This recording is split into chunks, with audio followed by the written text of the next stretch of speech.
there were any one period in time one would desire to be born in, I became a master. Imagined scenario for a real one.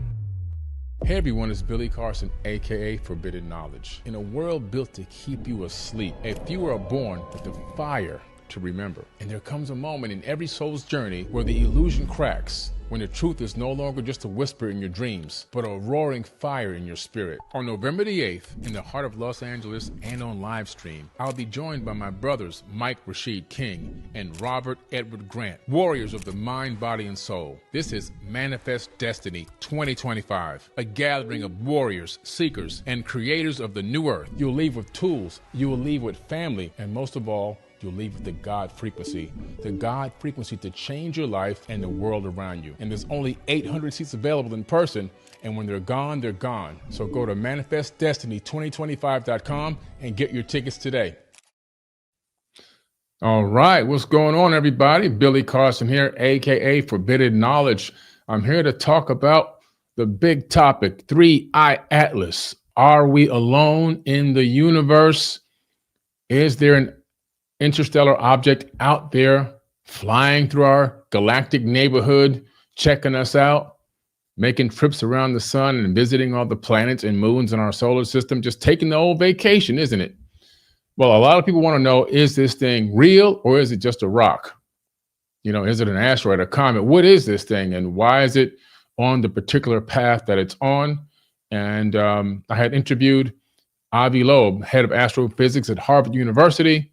I think I was actually the very first interview he ever done before he went on this global spree of interviews on this particular topic, 3I Atlas.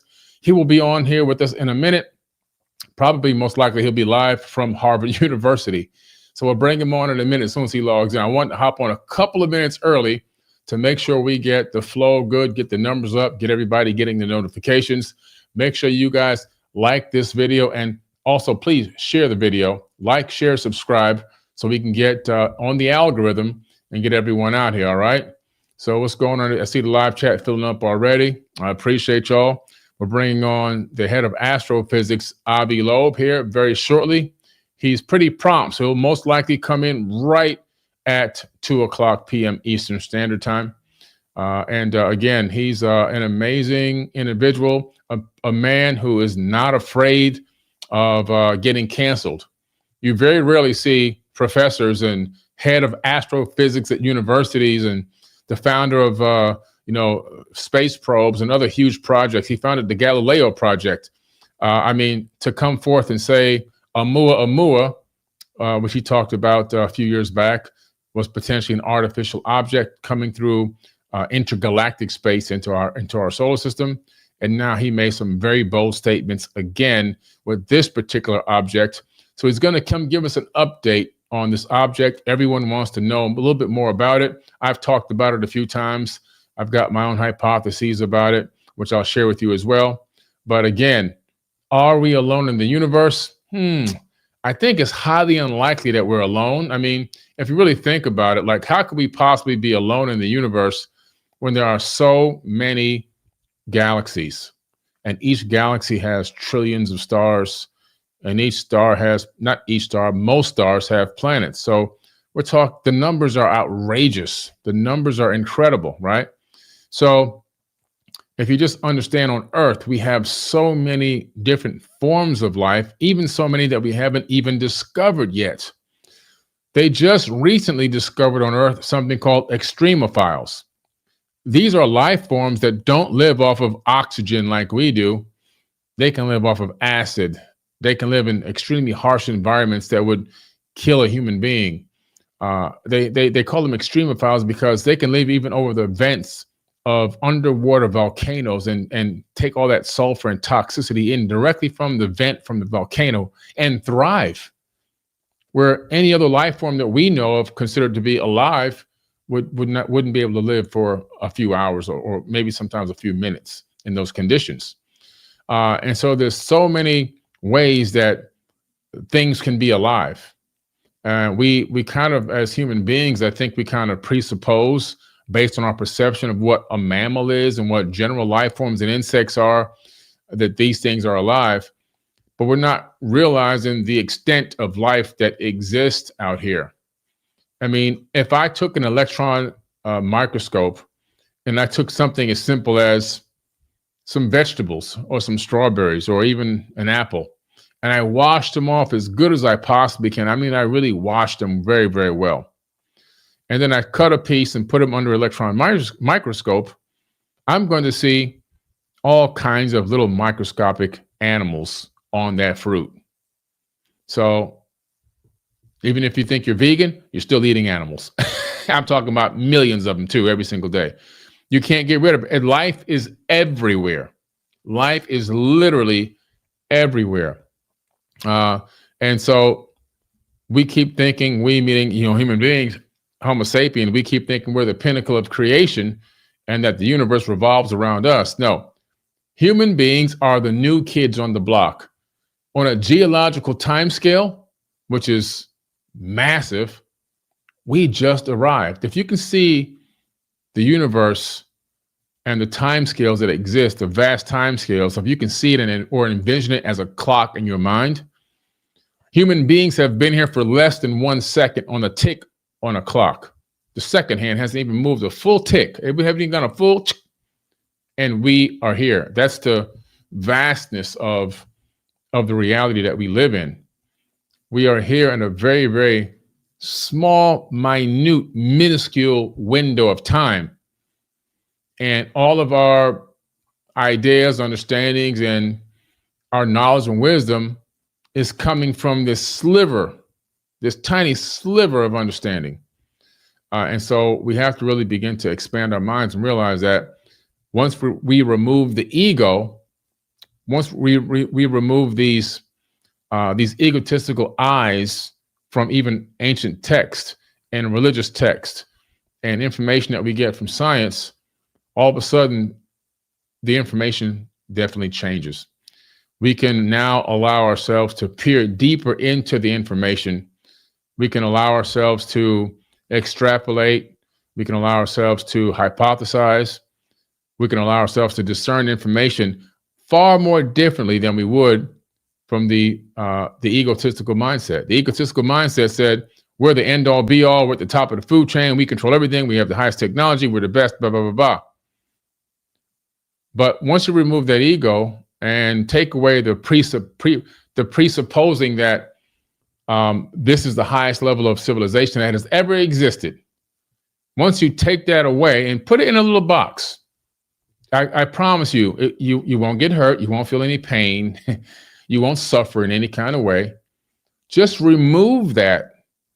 Just remove it so that you can look at information with clean, fresh eyes and ears. So you can analyze information, more objectively. And you still might keep the same idea or concept you had before, but at least give yourself a chance to explore data. We are here on a data collection mission. That's what we're here to do. We're here to collect data. This whole universe is about collecting data. That's what we do here. And so it's all about how much information we collect, and then how do we process and discern that information. And once we discern it, what do we do with it? How do we act upon it? Do we allow this new data or this intelligence to change our perspective on reality, to enhance us in any spiritual or divine way? Or do we take that same data and do we allow it to stroke our egos and then put our boot on someone's neck, or mistreat someone, or stoop to a low vibration? It's up to us to make the right decisions on how we collect data and what we do with the data that we collect. And I mean data. It's all we're collecting is data. I hope you understand that. There's nothing else that we do here but collect data. That's exactly what our mission is. Every aspect of human avatar is based on collecting information. And I see Avi Loeb just popped in here, so I'm going to bring him on in a second.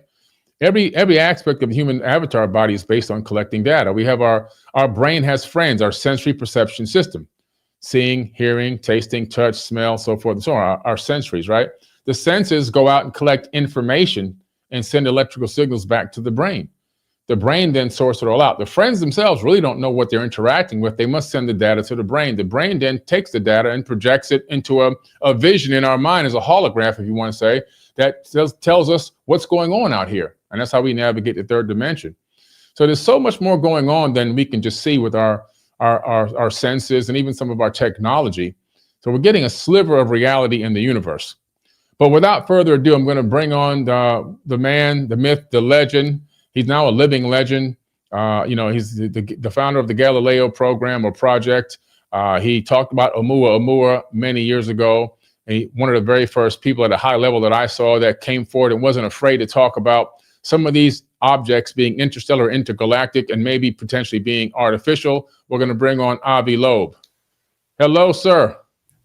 Thanks for having me. It's a great pleasure to see you, Billy. Yes, sir. Yes, sir. Great to see you sitting in that famous office, man. You're really making your rounds. Every time I turn my computer on, you're everywhere. Oh, thank you. And I actually keep the souvenir that you gave me. Nice. Thank you so much. Behind me. Yes, sir. Thank you. If y'all didn't know, Avi Loeb won an award at the Forbidden Conscious Awards. He won this is archaeological, or was the researcher? It's a researcher, yeah. Yes, yeah. So he, I think it was because of the Oumuamua anomaly. Oh, that's what it was. Space Anomaly Hunter is what it was. I remember now, a couple of years ago. Yeah, exactly. The Space Anomaly Hunter Award at the Forbidden Conscious Awards. Well deserved, though, because it took a lot of courage it takes courage to do what you do. A lot of people would have just acquiesced to the system and not want to make certain statements based on what they really think. Yeah. And you're able to do that. Why is it that you think, before we get into this real quickly, why is it that you feel the urge to speak your mind?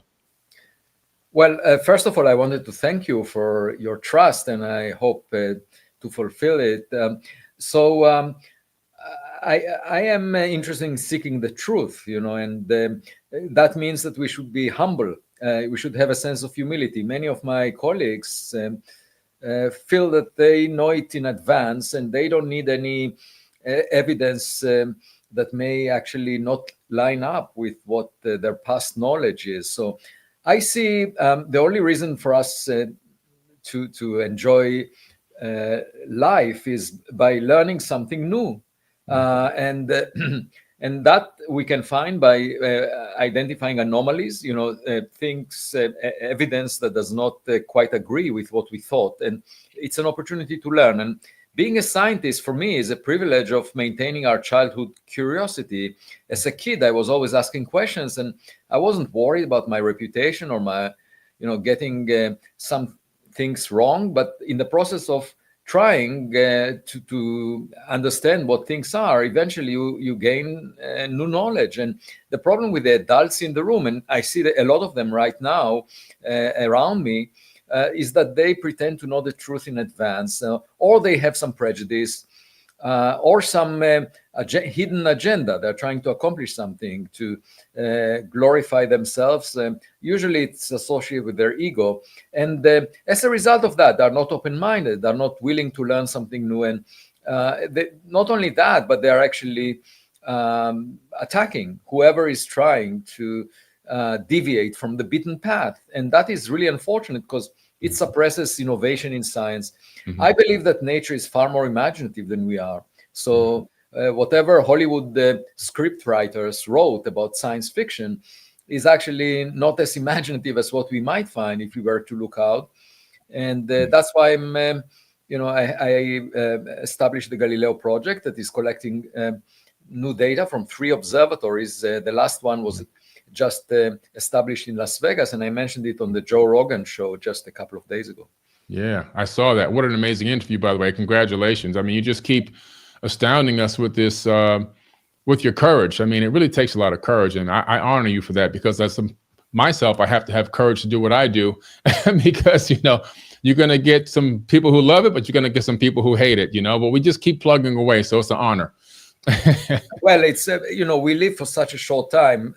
Yeah. It's really a waste for us to pay too much attention to the critics. We need to do what we feel passionate about. That's my approach. Absolutely. Yes, sir. So let's take a look at this real quick. On the bottom is Oumuamua, which you talked about several years ago, being potentially an intergalactic object, right? And this size comparison here. Yeah. So Oumuamua was the first interstellar object, meaning an object from outside the solar system that was discovered back in 2017. And all the comet experts immediately classified it as a comet, but then it wasn't showing any signs of a comet. There was no tail of gas or dust around it. And moreover, its shape was most likely flat based on the reflection of sunlight. And it was also pushed away from the sun by some mysterious force. And I suggested that maybe technological in origin, and we just didn't get enough data about it. And my colleagues argue that it must be a rock of a type that we've never seen before. That's what a cave dweller would say about a cell phone. It's a rock of a type I've never seen before. So unfortunately, the story was not really closed because we didn't get enough data. And then most recently, we discovered the new interstellar object. By the way, these are found by having their speed measured. And if they move too fast to be bound by gravity to the sun, we say that they came from outside the solar system. And the latest one was discovered on July 1st, 2025 by the Atlas telescope in Chile. And it was unusually large. And right now, the lower limit on its diameter is 5 kilometers, roughly the size of Manhattan Island. So compare the size of Oumuamua, which I guess you're doing in this slide. The size of Oumuamua is roughly that of a football field, about 100 meters. Compare a football field to the size of Manhattan Island. That's the difference between them.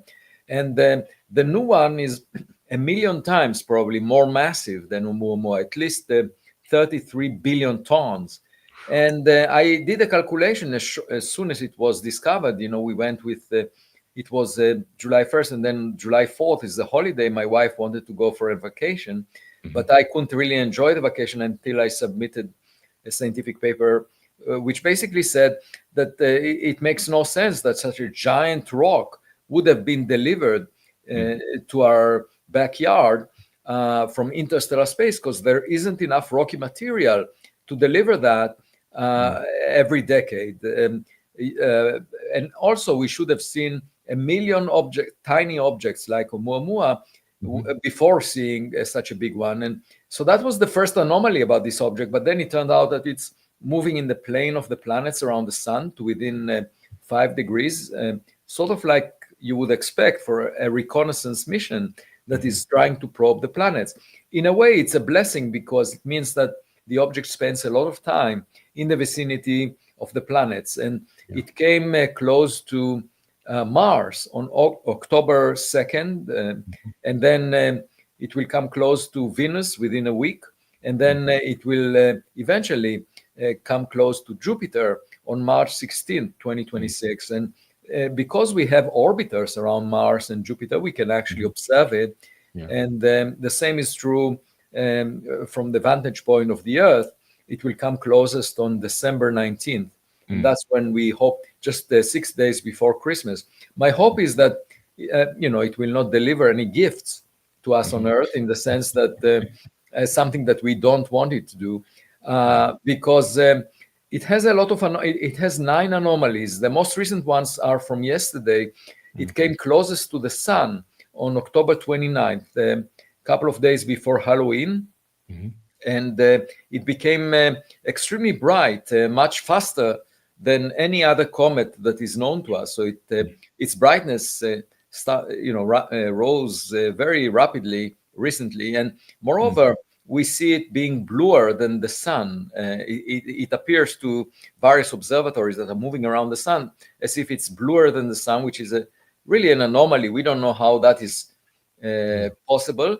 And then there was also nickel with very little iron coming off it, the way that the industrial production of nickel alloys makes such constituents. And we've never seen that in nature. So the question is whether that's a technological signature. And there was also a glow from the object extended towards the sun during July and August that was 10 times longer than it is wide, sort of like a jet. So all kinds of anomalies that we don't understand, and we should keep an open mind. Just yesterday, it for the first time showed a deviation from a trajectory that was supposed to be dictated by gravity alone. So the question is, was that the result of a propulsion system or some very massive evaporation of this object? I calculated that it should have lost at least a sixth of its mass as it came close to the sun, if this non-gravitational acceleration was a result of cometary evaporation. So in the coming month, it should be really interesting if we see a very massive cloud of gas around it. Then we can say, okay, well, that's a comet being evaporated. However, if we don't see the very massive cloud of gas, then maybe it's something else. Right.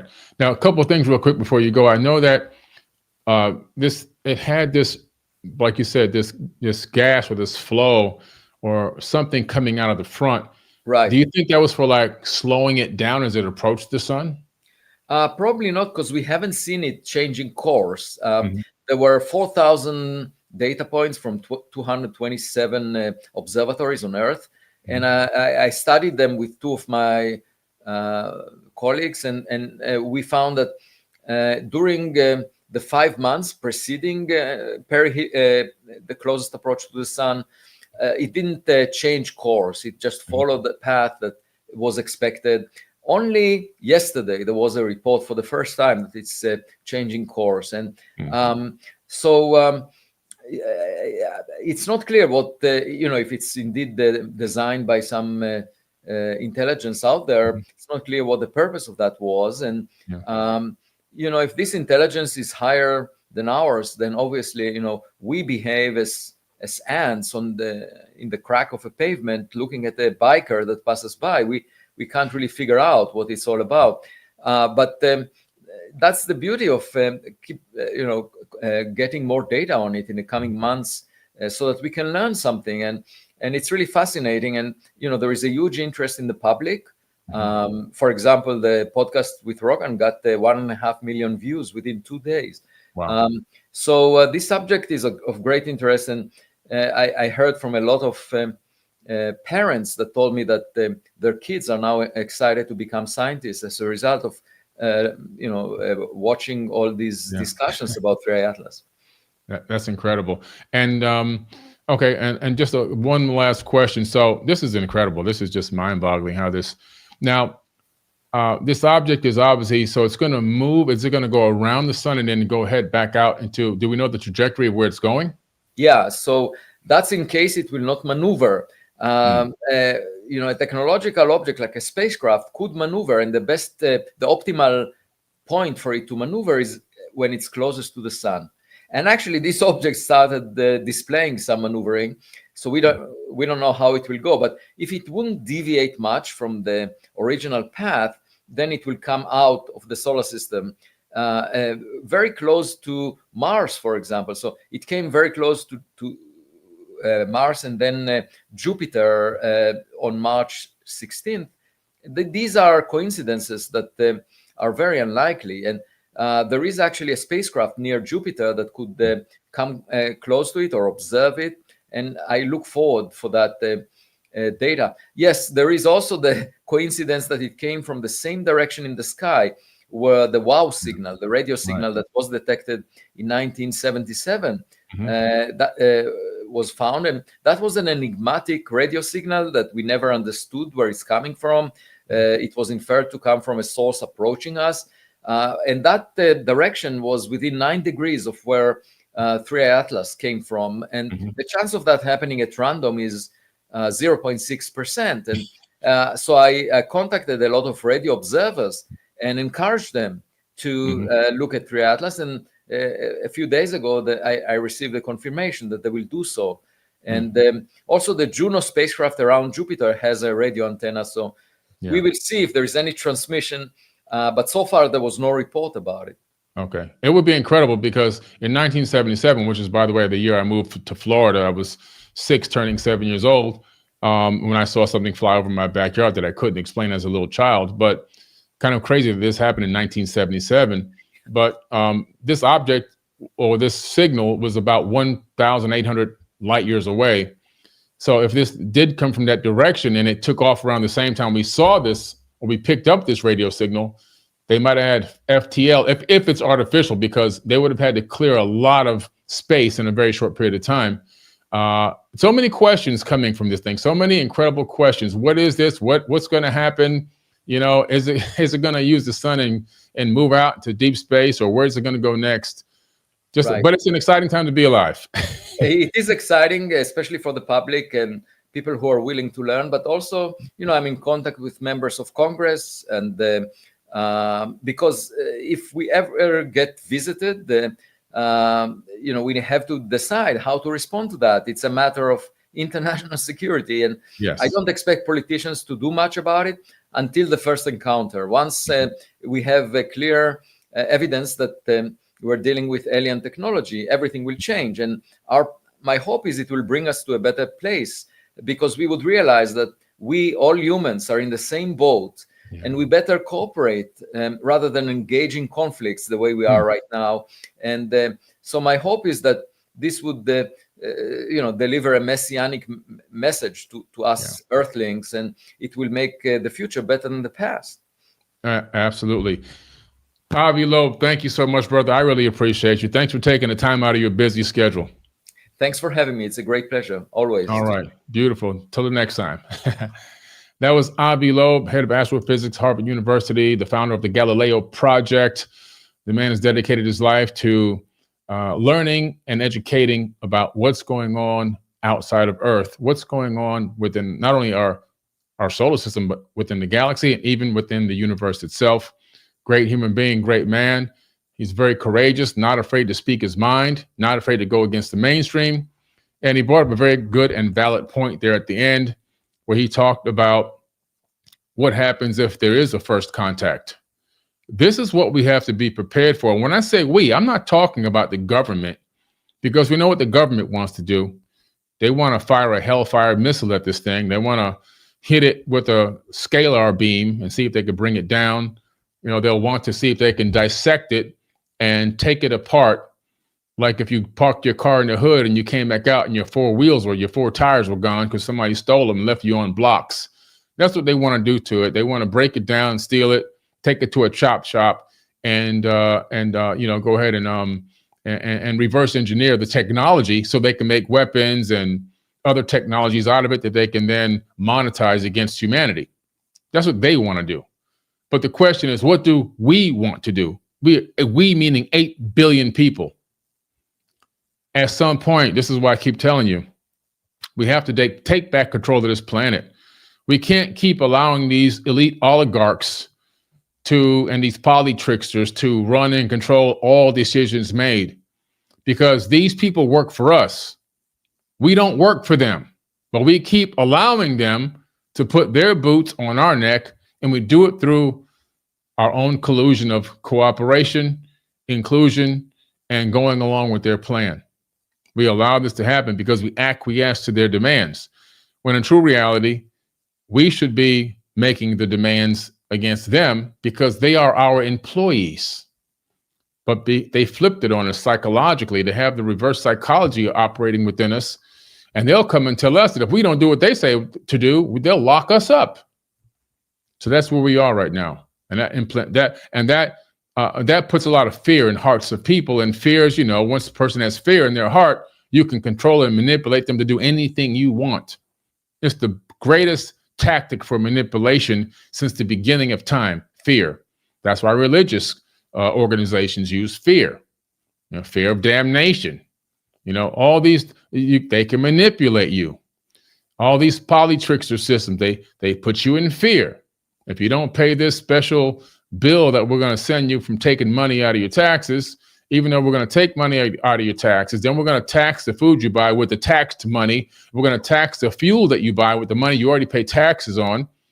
And if you got an airline ticket or anything you do, we've already taken taxes, but now we're going to tax you for every little thing you do within society. Oh, you want to drive a car? You got to pay taxes to your county. You got to pay taxes to your city.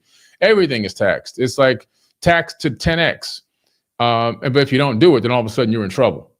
So it's just this is part of the manipulation game, because you don't want to get in trouble. So you have the fear. When you have the fear, okay, I'll pay the taxes. We all do it, including myself. It is what it is. But I'm just saying, we have to come to the realization, man, like, What if this was a potential first contact event and we blew it?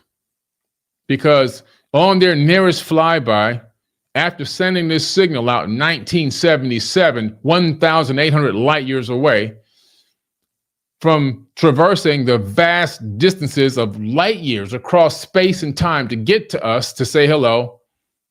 And when they arrive, they look down out of the ship and they see babies being unalived in tents. They see soldiers unaliving people trying to get food. Over here, they see people in the Congo having a civil war, unaliving each other. They see people in America so egotistical, so overweight and obese and full of themselves, they think they made it to heaven. They don't want to help anybody on the planet. But they're the ones who really are the ones behind the main orchestration of terrorism on Earth. Oh, they just keep looking. And they're going, you know what? They still got racism, terrorism. They have about 27,000 nukes. But they're not there to protect them against a space threat. They're there to blow themselves up while they're still on the planet with no escape hatch.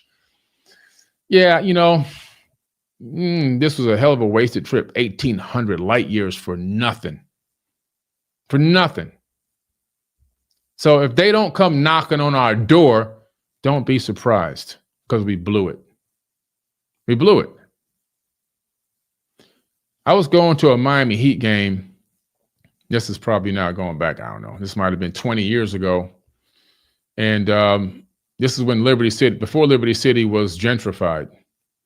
Liberty City was pretty tough. I used to live in Liberty City. It was one of the places I lived in before I finally got and moved to Miami, New Orleans area as a kid. But I went from Opelika to Liberty City, and then from Liberty City, I went to New Orleans. But I got off the highway to head to the game. This is at the old Miami Heat Arena, which used to be right off the exit and down to the right before they built that big one further down. That one didn't even exist yet. And traffic was so bad, I made a turn down a couple streets trying to evade the parking lines to see if I can go up and around and come back the opposite direction and pull into one of the paid parking spots so I could walk to the game. When I turned down a couple of those streets, I hit the real projects, the real hood, with the crackheads walking around looking like zombies and people hopping up their car, running up to my window, asking me for what did I need, and a lady screaming in the window and all these crazy things. And I'm like, yo, let me accelerate and get the hell out of here. So if I would do that, and I'm from here, what makes you think that a more advanced race that could traverse 1,800 light years is going to stop in and say, hey, y'all, how y'all doing? They went and accessed and downloaded that footage from a few weeks back when we sent the Hellfire missile at a UAP. They're like,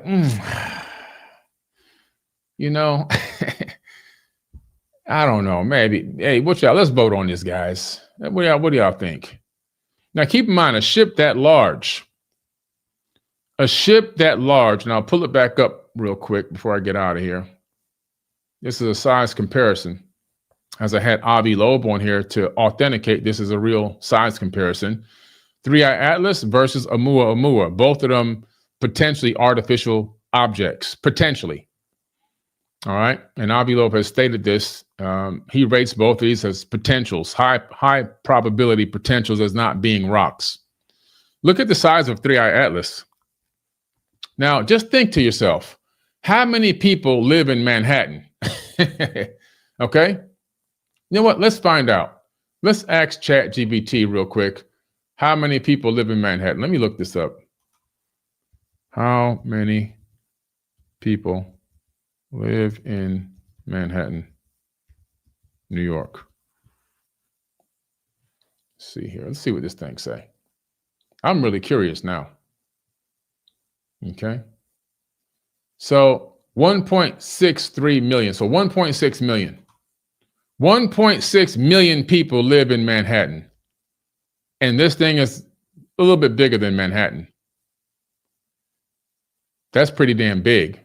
I would now, unless the people who sent this. Let's say hypothetically, if this was artificial, I'm not saying it. Hypothetically, let's pretend now that this is artificial, okay?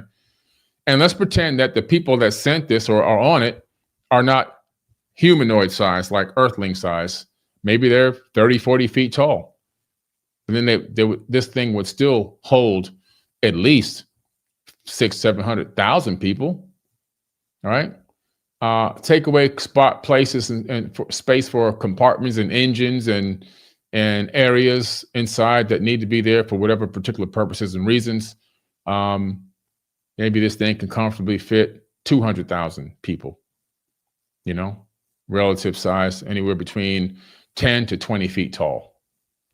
I'm just saying, I'm just hypothesizing. I'm not saying these are facts, but it's interesting to consider, like if something's that large, the bottom one, Oumuamua, I would say, oh, that's a probe. They just sent the probe here to check us out, see what's going on, scan the area, what kind of life lives here. Okay, we got the data. We'll transmit that data back via quantum entangled communications array. Okay, because you can't send it back at the speed of light. It'll take forever to get back to the other galaxy. Everyone will be gone by then. So you do that. But now the second one is 3I Atlas. It's massive. My hypothesis wants to tell me, my objective understanding of this thing wants to tell me that could be people on there. Sentient beings, I would say, sentient beings, potentially. And if they are on there, because this thing is just too big to send as a probe. I was a hell of a damn a probe that big, based on our logic of what we know, and we don't know everything. It just wouldn't make any sense. You can send something much smaller than that, save energy. The larger the mass, the more energy it takes to propel. Okay, so we might have missed a golden opportunity for a meet and greet. This could have been the opportunity of a lifetime. I forgot to ask Avi about NASA. So one of the things I wanted to bring him on was to ask him why NASA's been hiding the photos. NASA, he contacted NASA, and this is a recent article that just came out today by Avi Loeb. He contacted NASA because the Mars Global Surveyor took high-resolution images and video of this object a few days ago. And NASA has the data, but they would not release it to the general public. And the reason why they wouldn't release it, they said, Avi says in his article, is that it's a government shutdown. so they can respond, but they could respond to him, but they couldn't send the images as an attachment to the email they sent back to him because the government shut down.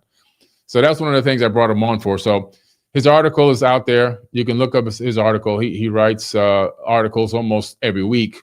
Just look up Avi Loeb's blog. And it's his official blog as he sits in his seat there at Harvard University. And so this is what prompted me to contact him again and bring him on again to say, hey, man, what's going on? Well, there's a big cover up. The photos are being hidden by NASA. What's the big deal about hiding these photos? What's the big deal about hiding this video content? Just press send. You can press send to respond and type a response message saying, oh, we can't send them because the government shut down, but you already have the data. So just make an attachment and press send. It's not a big deal. It's like boom, boom. It probably would have been easier to just to send the photos without typing the message, but they didn't send them. And my hypothesis on that is that they're going to take those images and videos and they're going to obfuscate them, which means they're going to rock crop them in rock cropping Photoshop. And when we finally do get a chance to see what it was, they're going to look like giant rocks, like what you see up on the screen right here. That's what I feel is happening. Okay. My personal opinion, but this is what I think 3I Atlas actually is. I think it looks something like this. Now, does it have a lot of debris on it and space dust? I would say yes, absolutely. Anything traversing 1,800 light years is not going to be clean. It's going to acquire and accrue a lot of debris on its route. So it won't look like a brand new out of the factory technological device, but I don't think it's a rock. Highly unlikely, in my personal opinion. You might have a different opinion, and that's okay. But my opinion, I think 3I Atlas is an artificially created object by superintelligence. I believe that it is responsible for sending the wow signal back in 1977. No coincidence. My story since day number one has been talking about 1977, my experience that I had in my backyard, which is what literally put me down the life path and the mission that I've been on till this very day. That's how long I've been at this stuff. I never stopped. And this thing from 1977 sends a signal 1.8 light years away, 1,800 light years away. But that was in 77. So if it's that far away, if you're traveling at the speed of light, it would take you 1,800 years to get here. But they got here a lot sooner. So to me, again, hypothesis only, it would tell me they might have an FTL drive. If they have an FTL drive, then they traverse space a different way. Slip screen, warp drive, interdimensional drive. There's various different ways you can do it. Make an Einstein-Rosen bridge and connect 2 points in space and time. So they could have gotten here very fast in terms of geological timescales. 1977 to 2025 is not a long time. So they got here maybe, and then when they got to the edge of our solar system, they slowed down to 140 miles a second so they can take a nice cruise around the area and see what's going on out here. Again, just my personal opinion. All right. But anyway, I wanted to hop on here today and just give you all this update on 3i Atlas. I know everybody's dying to hear more about it. I've gotten so many emails and DMs about 3i Atlas. This is the second time I brought on Avi Loeb from Harvard University. So shout out to Avi. Thank you for taking time out of your busy schedule. The man's been on a run. He's been on everything from Joe Rogan to CNN to NBC to you name it. He's on everything. BBC. He's on everything. Everybody wants to get his knowledge because he's the forward-leading expert on this object. His opinion matters. His research matters. The man runs and commands a fleet of space probes. I mean, not many people have those. And he's going to rendezvous with this object near Jupiter and gather some more private data from his private probes. And hopefully we'll get some imagery then directly from Avi that can bypass NASA, because we know that NASA is never a straight answer. And that means that we're probably not going to see what's really there. Okay. Anyway, I appreciate y'all. Don't forget, I have an incredible workshop coming up in just a few days, Manifest Destiny 2025. So manifestdestiny2025.com. Don't miss out on that. I will drop the link in the live chat so y'all can just register for the live stream. If you can't get to California, you can register for the live stream. And I would love to meet you, though, in person in California in just a few days on November the 8th. November the 8th, I'll be there live and in living color, taking photos, shaking hands. We'll have a great 8-hour day, 8 hour of classes and training, interactive teaching. And it's going to be a great, great day. Mike Rashid will be there. He'll have his books. He'll sign them for you. Robert Grant's going to bring his books and sign his books for you as well. It's manifestdestiny2025.com. I just dropped the link in the live chat. I'll make sure I add it to this video as well. If you don't see it there, just click the link in my bio and you'll be able to register for the event. And if you can't make it there, you can do the virtual pass. So you can watch it virtually live online. So the live link is there as well if you want to watch it live. If you want to come and do it in person, we'd love to have you. We're even going to provide you some lunch as well. Okay. For 8 hours, it's a long time. So you got to eat. So it's going to be a great day. I'm looking forward to being in California. It's at the Carson Center on Carson Street in Carson, California, hosted by Billy Carson, the 4 C's. All right. Thank y'all for joining me today. I appreciate you taking the time out of your busy day. One last thing I do want to drop in the live chat for you is I built a free app to help people. I wanted to help people with the job loss that's happening right now. Okay. There's a lot of people losing their jobs and a lot of people that have not lost their jobs but don't realize that that day is coming. So I built an app called keepworking.ai, and I'm going to drop the link in the live chat right now. It's called keepworking.ai. You can just type that in any browser. It's 100% free. It doesn't cost you any money. It's a free web-based app No money. It's very simple. What it does is once you open up the app and you register, you log in, it'll ask you what you do for a living. You type in whatever that job is, whatever that industry or field of work you do is. Or you can type in what you would like to do for a living. But it's going to give you a risk assessment, low, medium, high risk. And then it's going to give you 2 pivot opportunities. It's going to show you what you can do alternative to being the worker bee for that industry and actually being the business owner or starting something independent in that same field of work. It'll give you 2, and it'll give you a breakdown of what those 2 things are. And then both of them will give you a free turnkey business plan, step by step by step, so that you can actually execute a plan and a model to start generating money and revenue for yourself, utilizing to enhance it and make it cheaper for you, utilizing AI and automation. So you become the boss, but you don't lay yourself off. You get up on the right exit, the exit that allows you to continue to eat and make money and raise a family or whatever you're doing. So it's keepworking.ai, and it's in the live chat. If you don't see it there, just type it in. You can't forget the name, keepworking.ai, and register and get yourself some free business plans. You can type in any kind of business you could think of off the top of your dome. It's going to give you a complete breakdown and business plan and a step-by-step guide to achieve it. So again, just another way of providing solutions to problems. I believe over the last 3 weeks, there have been close to 700,000 people laid off around the United States alone. And that number's only going to accelerate. In the next 5 years, it's going to be in the millions, even potentially in the tens of millions of people will be unemployed and not knowing what to do. This app will teach you how to move from your job into a pivot opportunity and how to fully execute it as well. Okay. Keepworking.ai. Again, if we don't provide solutions, then what the hell are we here for?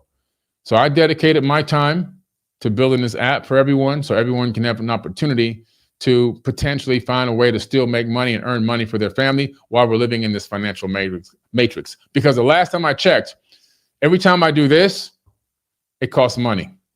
Every time your kids do this, it costs money. And since we all have to eat, unfortunately, we have to make some type of revenue in some way, shape, or form.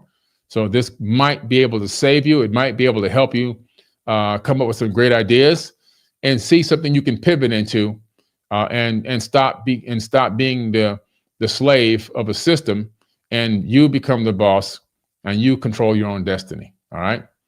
Thank y'all for signing on today. I appreciate y'all. I love y'all. I hope to see you on November 8th at the Manifest Destiny. Remember, manifestdestiny2025.com. All right. I'm out of here, and I'm going to get back to my other part of my workday, which is just more videos, more content creation, more of everything. But I love it. I love what I do. It's amazing. I'm happy about it. I'm happy that I'm busy all the time. I wouldn't have it any other way. All right. And, the moment you feel like you're working, stop it. That means you need to get into another field of work. The moment you feel like what you're doing is like just pissing you off and you can't stand it, it's time to look for something else. I love what I do. All right. I'll catch y'all later. Peace. If there were any one period in time one would desire to be born in, I became a master. Imagined scenario for a real one. Hey everyone, it's Billy Carson, aka Forbidden Knowledge. In a world built to keep you asleep, a few are born with the fire to remember. And there comes a moment in every soul's journey where the illusion cracks, when the truth is no longer just a whisper in your dreams, but a roaring fire in your spirit. On November the 8th, in the heart of Los Angeles and on live stream, I'll be joined by my brothers Mike Rashid King and Robert Edward Grant, warriors of the mind, body, and soul. This is Manifest Destiny 2025, a gathering of warriors, seekers, and creators of the new earth. You'll leave with tools, you will leave with family, and most of all, you'll leave with the God frequency to change your life and the world around you. And there's only 800 seats available in person, and when they're gone, they're gone. So go to manifestdestiny2025.com and get your tickets today.